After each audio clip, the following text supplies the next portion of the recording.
Alrighty, good morning everybody. We are live Friday morning. Last day before a 3-day window, 3-day weekend, 3-day window for freedom. So we are expecting a little bit of movement today. Waiting for Manny and Atlas to hop on here.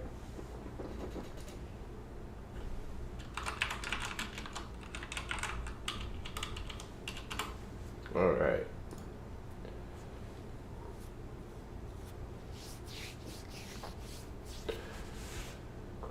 All right, so we're going to go ahead and just get right to it. We're going to start with our news.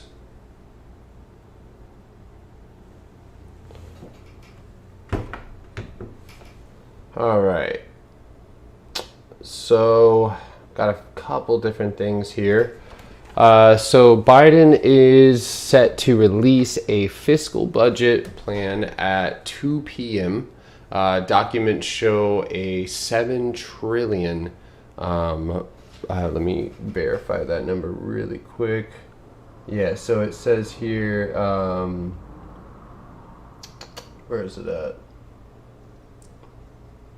Yeah, in fiscal budget changes, so we'll see something here. They had the firm, Goldman Sachs firm, lawmakers were expected to approve expect them to approve about $3 trillion in expenditure over the next 10 years. So, one second.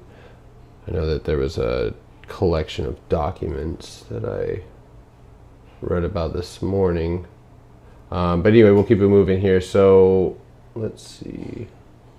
Biden's budget would put a price tag on policy priorities, even likely Republican rebuke. The White House on Friday will lay out President Joe Biden's budget for trillions of dollars of spending on infrastructure, education, and other initiatives, but the plan is unlikely to sway Republicans who want to tamp down the U.S.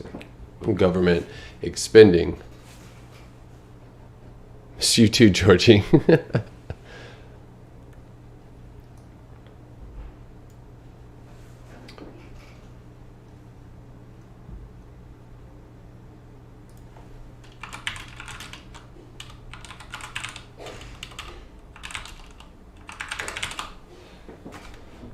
Alrighty, so Boeing halts deliveries of 787 Dreamliner. Boeing has halted deliveries of its 787 Dreamliner, adding fresh delays to customers following a recent 5-month delivery suspension due to production problems, the Wall Street Journal has reported. So with Boeing, as expected with that type of news, we did gap down. And would likely see a little bit of a pullback. There is a gap underneath us there, so that could be a potential news catalyst to the downside. That's definitely not good right now, as Boeing has been on a decent uptrend. I don't think this is super damning, but we'll see how the price reacts today. So Microsoft says a group behind SolarWinds hack now targeting government agencies. The group behind the SolarWinds cyber attack, identified last year, is targeting think tanks, consultants, and non-government organizations as well, Microsoft said on Thursday. China presses Zimlea to drop U.S. for Hong Kong as listing venture sources. China is pressing the country's largest audio platform, Zimlea, to drop plans to list in the United States and go for a Hong Kong instead. Three people with the knowledge of the matter said, showing that how authorities are seeking to further lighten their grip over private media and internet business. Google new settlement on French antitrust case. They are close to settling the antitrust investigation in France over allegations it abused its power. So as far as the futures are concerned, stock futures indexes rose as investors focused on personal consumption data due later in the day to gauge inflationary pressure. European shares rose as UK-exposed financial stocks gained following a hawkish comment from the Bank of England official. Japanese equities closed higher as a steady vaccine rollout boosted hopes of a swift economic recovery, while Chinese stocks ended in the red. A stronger dollar weighed on gold prices, but that is likely to start tapering off, I imagine. Oil prices advanced on expectations of a strong rebound in global fuel demand. So that's also one that we talked about last night. If you guys didn't watch that pre-market prep, or are watching that pre-market prep, that is one thing that we did talk about as well. Costco, definitely on our radar. It may not be today, but it does on the daily have quite the setup. Super consolidated here, so I really like that setup for a potential long-term play, but we obviously want to see how it finishes inside of this consolidation here, so that's going to be really important. Let's see here. I have a lot of alerts set here. Yeah, I already got one on there. Alrighty. So Dell, they had we went over those earnings last night. So if you guys are interested in those, we went over those. They crushed earnings. Dell Technologies, both the companies reported company revenue that beat Wall Street estimates as customers continue to shop for personal computers.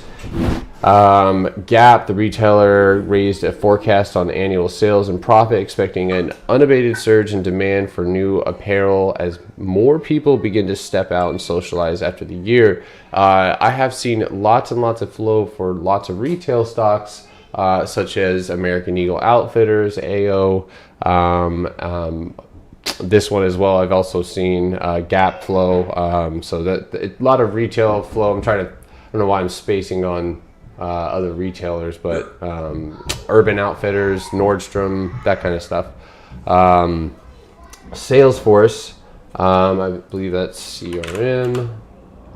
They raised its full year forecast. I believe we went over this one last night, but for revenue as well as profit, and reported quarterly revenue that beat analyst estimates following an increase for demand in its cloud-based software due to pandemic-led shift in remote work. So deals of the day. Hexo Corp, the company said that it is planning to buy Redican, a Canadian privately owned licensed cannabis producer, for $764 million in cash and stock deal, as the pot producer boosted its portfolio to tap surging demand. Definitely something we could pay attention to. Cannabis sector is looking a little bit coiled up here, and they say when people start forgetting about a certain sector, that's when it's time to buy. So who knows? 1 second. Alrighty.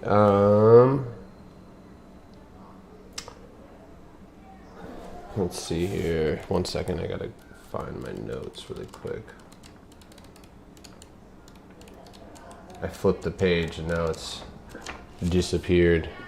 Is that you, Atlas, or Manny? Who is that crumpling their mic? I'm on. Alright. How's it going, man? Good. You? Am I making too much noise? I'm just typing on my keyboard. No, you're fine. I could hear a little bit of noise out there, so you're good to go. I'll pick up, or Manny, you're gonna pick up for me. Yeah, I can pick up. I already did it. Just finished. All right, Big Beta Friday. Not good days for big betas because they're on sale and everybody wants to buy them. Yeah, dude. I don't Christ. Fucking do that. Alright, so we got interesting setups across the board, but we do also have a little interesting message that came out. A key U.S. inflation gauge rose 3.1% year over year, higher than expected. So there is that. Now, here is the sentiment that we can see. I did say this yesterday. I actually did talk this over with Atlas and Gary last night. So I wouldn't be surprised that market makers today, they literally rally the market. They rally SPY to all-time high. Qs will maybe lag, who knows, and they'll move that down. They'll move pretty much the whole market. to get people to swing into the long weekend. Just for Tuesday for them to gap it down. The same scenario will apply if they short the market today. They will gap it up Tuesday because there will be a higher note of people swinging puts. You gotta remember, right now the market maker's game is gonna be how can I shake these people out the quickest and the fastest way. And I'm gonna tell you something, the fastest way is you rally the market at all times high on a Friday before a long weekend. You get everybody to buy puts and swing them over the long weekend, and then you smash those puts to hell. That's it. That's literally what might happen. But keyword is might happen. There are two scenarios. There's two cases for this, and I posted it yesterday. The bull case for the Qs is 335. The bear case is 333. We lose 333, we might get a bit of a downside day on tech names. We break above 335, we're gonna get an upside day on tech. Those are the two key levels that I'm looking at on the Qs. With SPY, I am not really watching it like that because at the end of the day, SPY is a lot of different companies. They're gonna be running and then shit's lagging and only finance is running. That's what SPY is. I'm more interested in what the Qs are gonna do because I am a big beta tech trader. I like trading big tech. It's what I like. Now, setups that I have, I'm looking at Roku over 353. 353 is the highs. Let me bring up that chart for everybody watching. You said Roku at 353. Yeah, Roku 353. Look at it on the 5-minute, right? And you're gonna see that was the high of Wednesday. So we're gonna take it over the high of Wednesday with a target at 355, and then a final target at 357. That's for Roku. For Zoom, now Zoom has an interesting setup. I looked at it yesterday while Carl brought it up to my attention. I liked how the stock was looking, and it pays nice. But here's the thing, and there's something I told them yesterday. Zoom right now is how NVDA was about a couple, almost a year ago around this time. NVIDIA went through about a 4 or 5 months period that you could literally look at it on the daily chart when it was just consolidating, that it was not moving on anything. It was literally no price target raise, no nothing. NVIDIA was just... This is did you say NVIDIA or Zoom? Zoom. I'm talking about Zoom, but I'm just using NVIDIA as an example. Oh my God, Zoom has an amazing setup too on the daily. Yeah. Wow. So one thing I told him was that, listen, Zoom is going to trade. Not with Zoom. It's not going to trade based on sentiment of, closure. Like, all that BS is done for. Zoom is going to trade with the Qs. If the Qs dump, Zoom is going to fall. If it pumps, it's going to rip. That's how it's going to be. That's how stocks that don't have any sentiment, that's how they trade. They trade with their corresponding ETF. That's it. So, again, Zoom is only valid on the bull case of the Qs. Just want to get that out there. Now, the next one I'm watching is... Plug, Garrett, I did tell you this, I don't know if you talked over it. Plug had a price target raise today, an initiation actually. So they got initiated by a analyst, right? Which one is that? First time. Which Plug. one is that? Sorry. Okay, Plug. Yeah, they got a $40 price target initiated, so that's actually pretty nice. Assuming Plug is like a $30. I mean, you guys got that equity with me, those 250 shares. We're gonna be at 100% when we get to that. But I'm looking at a bounce at 30, 50, and then 30 in general on Plug. And the last ticker that I'm watching, I'm not, just FYI, I'm going to say this, I'm watching Tesla, but this is not something I'm watching no. I'm watching Tesla if it does. If it doesn't, then I don't care. So... the other one I'm watching is Beyond. Listen, I want, if you guys can, Garrett, go on the 1 hour and draw a line at 154 on B1D. A line at 154? Yeah. If you look at the hourly, that was like a previous rejection zone right there at 154. I am not surprised that in pre-market, we literally snapped that level. We got there and we just got smacked. I got an not alert this surprised morning at all. on that. That's the breakout level. That's it. Nothing else. No, by the bottom. No. Listen, BYND today, you have to remember one thing, and let me just say it like this. The same thing like AMC, that there's like a bunch of at-the-money positions that are going to expire, and they're going to have to cover. Beyond has the similar short squeeze setup. There's over 10K OI on the 140 calls, right? I don't think I need to do the math for you guys to understand how much money in shares that is if they expire. This thing could pull back too. Dude, they're gonna squeeze the shit out of it. I'm telling you. Now, that's why I say if it doesn't break 154, I don't want nobody going long on BYD. You will make more money literally buying puts halfway in range, because that is what's happening. Market makers can get aggressive and they will short the living life out of the stock. And they'll do it once you're in on a long position because that's what they want. Listen, BYD, you know why I don't like trading BYD at the open? Because many times, Alice, Garrett can agree on this. Big old green candle and 2 ticks, it becomes a giant wick. And your position goes to shit. 0 DTE, I'm telling you, shit. 50% down in seconds. And it's not, an adequate setup. But if it breaks 154, that will be something I will be watching because that shit is going to short squeeze everybody.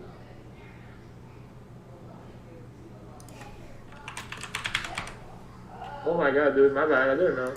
Fuck. Shit! Ah! What?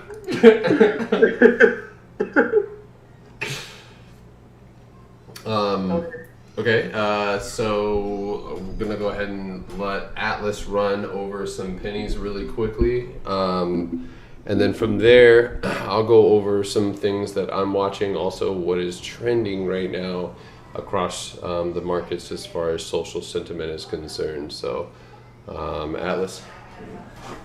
Guys, so for pennies today, if you can look at my channel over here, this is my penny watch list for today. Not everything obviously is a penny. Some are a couple bucks, some are in the 20s, but feel free to play them how you want to play them. Let me highlights. So VTNR, Wainwright adjusts their price target to $25.4. They were trading at $1 about 3 days ago. They acquired a rights to land that has oil under it, and I think some mining land that ended up costing them a quarter of the price of what they're actually paying for, or what they're actually getting. So they've been on the move for the past few days, and they just got a giant price target raise. And then ITRM is the second one. That one shares rose 24%. Due to some FDA discussions and a new drug application. YEXT, they beat Q1 results for 2022. That's the only news that's pushing them. TMDI, they're up 10% pre-market related to a $10 million receivable that they got from Medtronic, which is another pharmaceutical company. MDGH, they signed a contract for a sales agency service project, so this will allow them to produce more sales. Not super familiar with what this company does. Don't love the gap, but I'll watch it. Lizzie, so they released they have a new app on Apple's App Store, and it's a podcast-related app, and it's been trending and showing up as a featured app on the Apple Store. And then Naked, obviously, Naked runs with Game. And runs with AMC. Express, EXPR, also runs with Game and AMC. These are stocks with higher short interest and also cheaper price stocks. And then if you look at IPW, I don't see any major news here, but just some Edgar SEC filings, nothing crazy.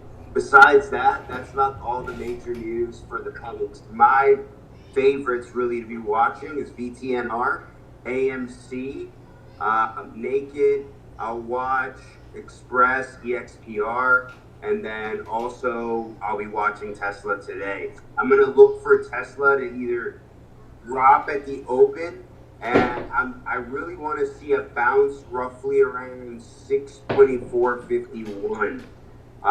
Maybe even 625. What is the balance there and go long. What are your thoughts on the decision to drop the radar sensors and the top safety rating that it lost due to that decision?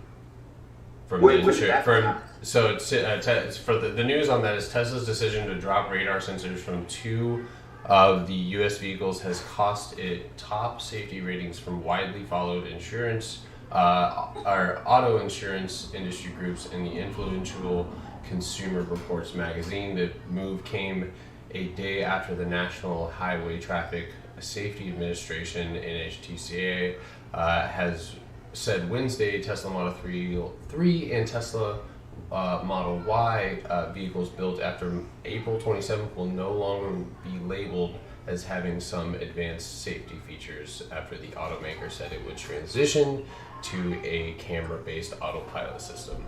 And one thing is that with such low volume that Tesla has pushed up with, that's not the kind of thing that it needs right now. When it doesn't have like that gas, it doesn't need to have news like that come in, you know. So that's the only thing that's worrying me.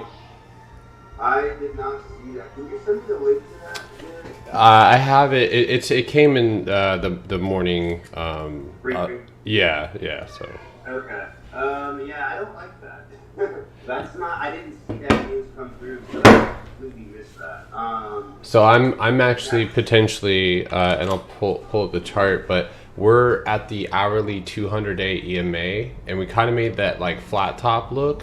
So below that 200-day EMA, I may take it, and I wouldn't take it short past 600 really. Obviously that psychological number, but that's also where Tesla's previous resistance was. So that's likely where, if it did react off that news negatively, then we would see it bounce there first. But you have a couple different levels too there. So I right now I have 610 right below it, 618.65, and then of course in pre-market right now it's 625.50 that we need to break below, which is the 9-day moving average. So yeah, that definitely scares me a little bit because I was definitely a bit more bullish on it.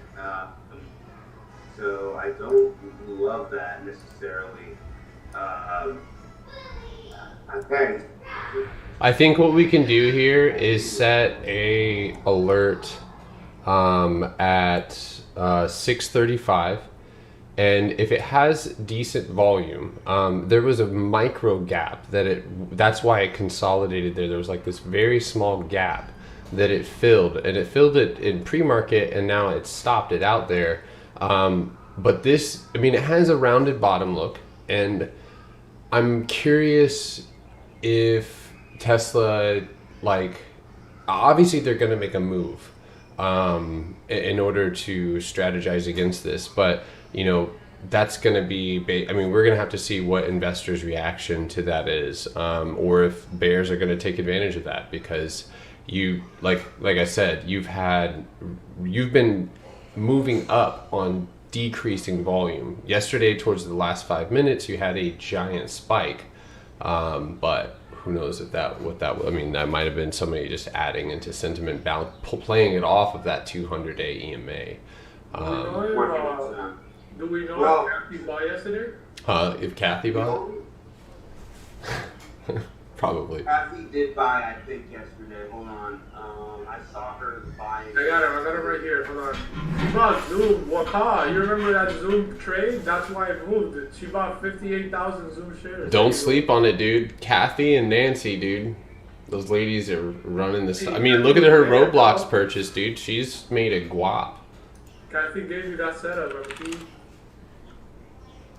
I see Roblox potentially pulling so here's back. what I'm going to do, guys, with Tesla. I think what I'm going to do is I'm going to let it fall. If it does look like it's going to reverse, I'll get involved. If it looks like it's going to dump, I'm not going to touch it until I might go downside with Derek. But I'm going to just kind of wait and see what the price action tells me. I'm going to try not, because I'm biased long side on it because of the news, but this insurance situation with the radars is not good.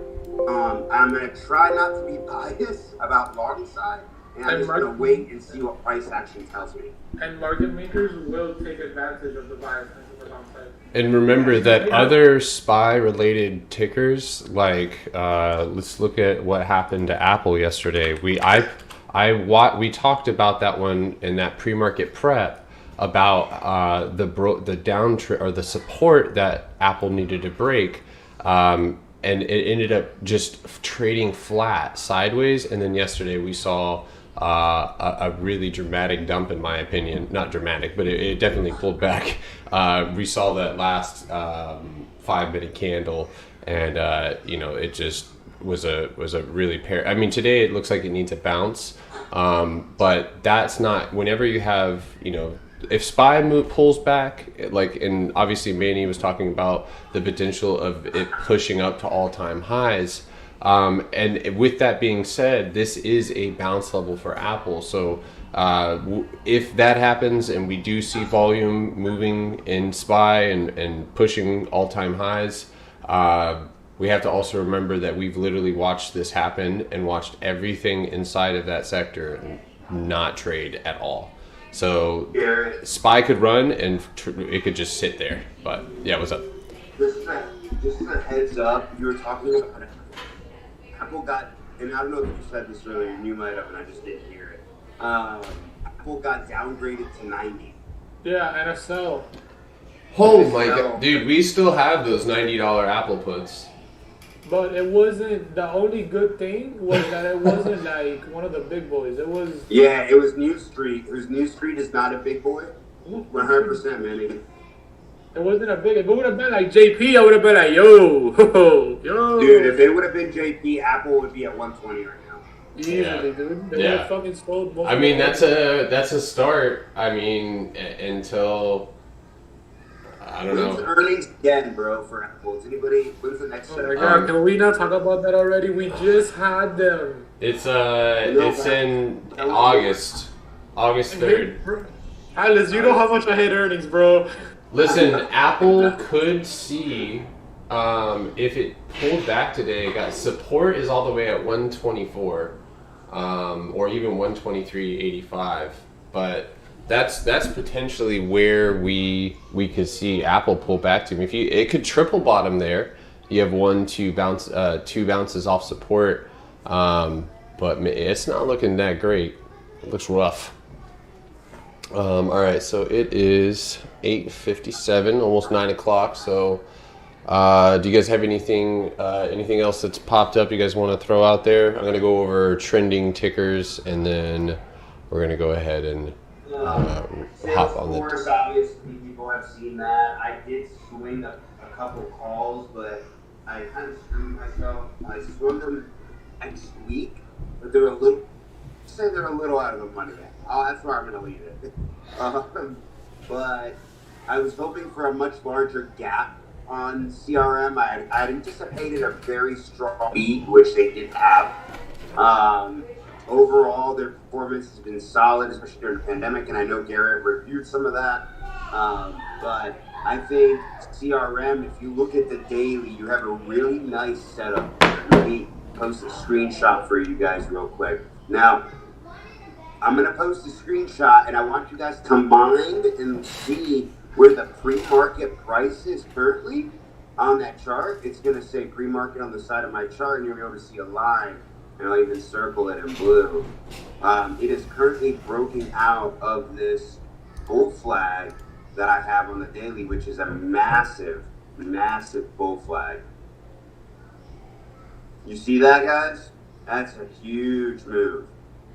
So I think above that pivot point, above that Darvish box, we might start running over the next few days as long as the market stays bullish. Market doesn't stay bullish, you're going to have some problems with trying to take this trade a little too far wrong.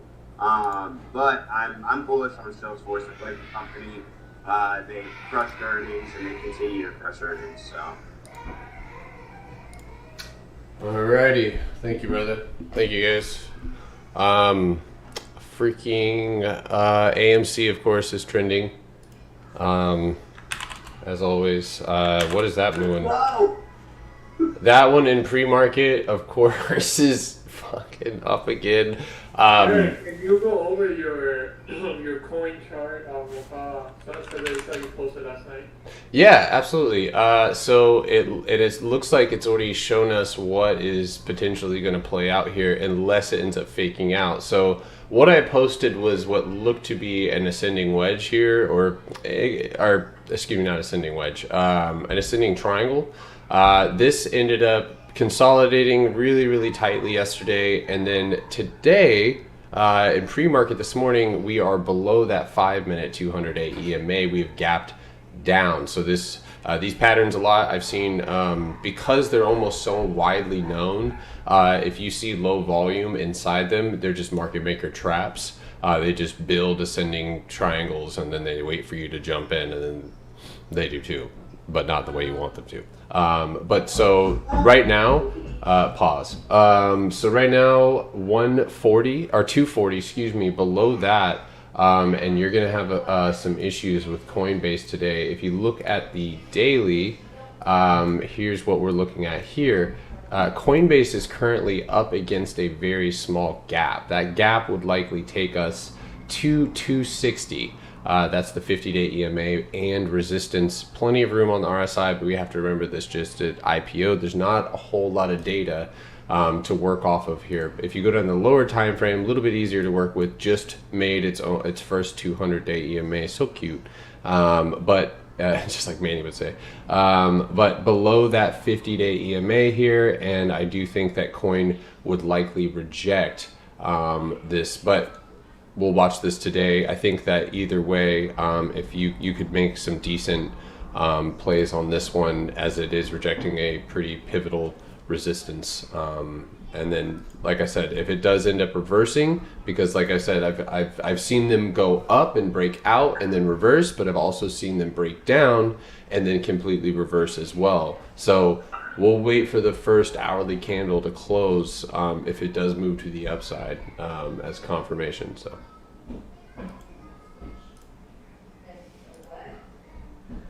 All right.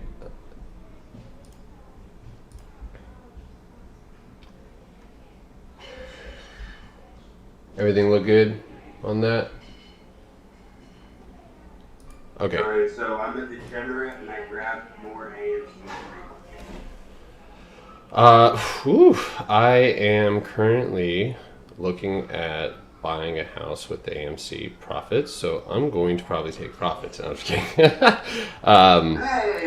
don't run full on me, bro. I'm sorry, dog. Like, that's it. Oh, God. You know me, man. Sometimes my fingers get greasy and I slip and fall all the time. I mean, I should get carpet. I just slip and fall and I just enter these orders and I don't understand what happened, but they're saying this is the beginning of the squeeze now. They're saying yesterday they were looking at data. I was watching a couple videos. They're not lying. They're not lying. The shorts haven't, like the small shorts, like the retail shorts, the big shorts haven't covered yet. Listen, they've had this company. If you go look out on the weekly, that's where where the real story's at, because this company, and I posted a video on it, but there's a small channel. Oh my God, I love it when it kind of plays out perfectly. So this is it right here. If you look at the weekly, it's the 2950 level where we wicked up and immediately pulled back to this level that I had marked out, which is 2650. Yeah. That's where that daily candle finished up. So we've gapped up to my first price target, which is right on the dot, 3050. So if we can climb, dude, the real squeezing, I think, is going to start occurring if it pushes up today. This range I see here, all the way to $33, dude, that's when you're going to start seeing some serious bloodbathing. Because, I mean, they're going to either have to do one of two things: double down, which is fucking risky, or they dump the markets. And, Dude, the crazy part of it all is 3588 is all-time low. Right, and so here's the thing. We have to remember with GameStop, I posted a video on GameStop, like if we go back here, let me look right here. So if I'm sure YouTube might cut this off, but let's see here. Back in November 23rd. Oh, I make myself sick. Ugh. I talked about the potential of like the PlayStation 5 kind of, sending it and, $60. And I was like looking at the historical data on it, and how far it had moved. If you look at the chart, the real squeeze didn't happen until it cleared all. Look at that. Like if you look at my chart right now, I'll pull that over. The real squeeze didn't happen until we closed above all time. That's when we really, really sent it. The first weekly candle absolutely goes parabolic because then it's price exploratory. You have, if those shorts cover, they've only added fuel to retail buying fire, and it just continues to snowball from there. So in my opinion, I all-time highs, that's when we see the big dollars, because at that point, like, you don't. So here's the, like, if you look at it from the other side, side of the perspective, I guess you would think like, okay, I have $1 million short. We'll just leave it at that.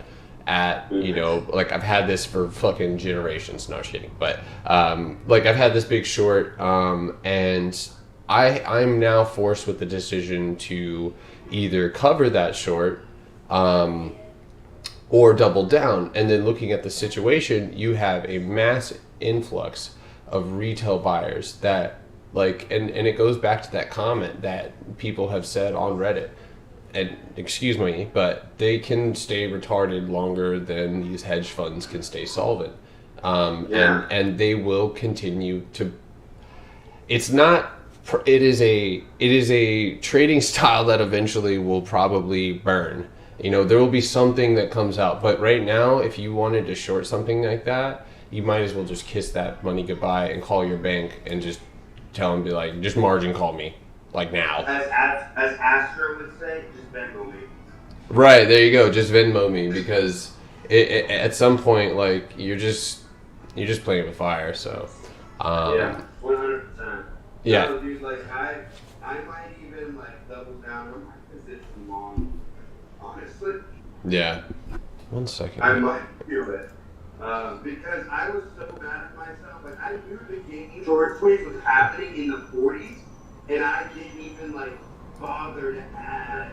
I was like in 2 shares, bro, and that was it.